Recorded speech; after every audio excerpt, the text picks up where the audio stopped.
Здравствуйте! В этом видео я покажу, как набрать петли с помощью скрещенных накидов на спицу.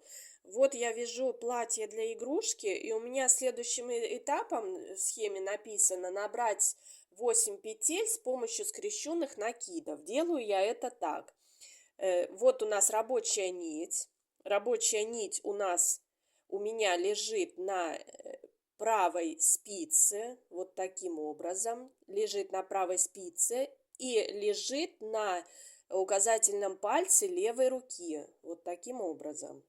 Вот накинули. Теперь захватываем рабочую нить под пальцем указательным, правой спицей.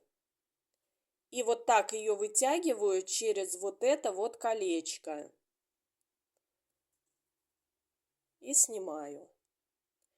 И делаю все то же самое.